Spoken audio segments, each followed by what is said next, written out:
had Fatima Payman resigning from the ALP. In the background, the Muslim Vote was establishing the corporate structures it needs going forward if it's to become a political force in Australia. It filed its paperwork to become a corporation on July 1. And in the month before that, there was another company that was established called Community 200, which I suspect will be the fundraising division of the structure behind the Muslim Vote if it becomes a political party. And that's a very interesting title that they've chosen.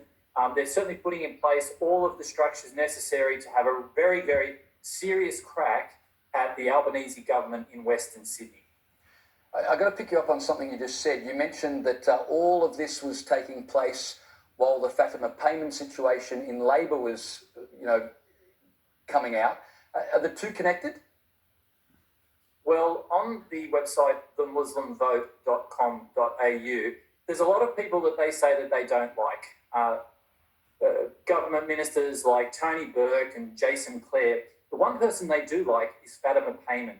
So whilst they haven't announced any candidates so far, they have said that they would be throwing their support, not financial, but more so their muscle at the ballot box behind Fatima Payman. But of course, Fatima Payman isn't up for re-election the next time we go to the ballot. She's got another 3 years. So exactly what they mean by that and how that will play out is unclear. There is yet no formal link, and I'm not suggesting there is, between Fatima Payman. She certainly said that she's not about to establish a Muslim party. This whole situation has hallmarks of the Teals campaign, as you mentioned, from a few years ago. And in your article in The Telegraph, you wrote, "It's more than similarity, it's mimicry." Precisely. So the gentleman that we feature on the front page today, Mohammed Kanan, he's not just the sole director of the Muslim Vote Proprietary Limited. He's also the person behind a company called Community 200. Now, those who are familiar with the Teals movement know that it was heavily funded by Simon Holmes à Court's Climate 200 Proprietary Limited. It in turn took its name from Kooyong 200, which was Josh Frydenberg's fundraising entity, which Simon Holmes à Court was a big part of until he and Frydenberg fell out after Holmes à Court wrote a piece saying that he thought it was a good idea that Liddell was shutting down. He got booted out, and in the end, he was instrumental in seeing Josh Frydenberg booted out of Parliament. So when I say mimicry, they're actually literally taking the name that the Teals' main fundraising source used so effectively in the last election, and in fact funneled nearly $6 million into those candidates who now sit in the lower house. John, the other interesting parallel here is we saw an organisation with the same name, I believe, in the UK have huge influence there, the Muslim Vote. Is this just a coincidence of timing, or is there a connection between what's happened in the UK and what's being set up here in Australia?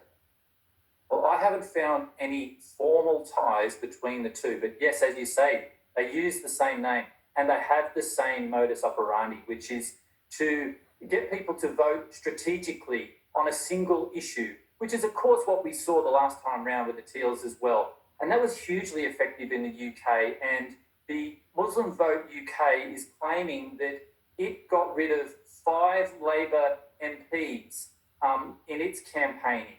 So we certainly are seeing similar numbers being predicted in Western Sydney and Melbourne if the Muslim Vote can find candidates who can resonate, bring down the Labor vote to a point where, through preference deals with Greens and even potentially the Liberals, they might be able to leapfrog in much the same way as the Teals did last time around. So is there any indication, you mentioned if they can find candidates, is there any indication as to who they might be putting forward or where these candidates might be coming from?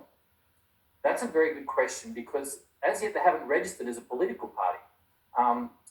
And they also, the Muslim Vote has yet to register itself as a significant third-party organisation either, whilst it's taking donations, and that's just fine, but it'll need to get on with that. No, we don't. Even though the person who's called himself the convener of this movement, Sheikh Chakawi, he has said that they would announce candidates this week. I don't actually see how that's possible. They might say who they would support beyond Fatima Payman, but who that is at the moment is unclear. I think that it will be very interesting to see who they might throw their support behind. They're going to have to find names that resonate. They're going to have to find people with the same sort of profile as Dai Li had, sufficient to really eat into that primary vote, because they're going to have to get the likes of Tony Burke down from 51% into the 30s if they're going to have a crack at these seats in Western Sydney. Yeah, interesting times. John Rolfe from the Daily Telegraph, appreciate your time tonight.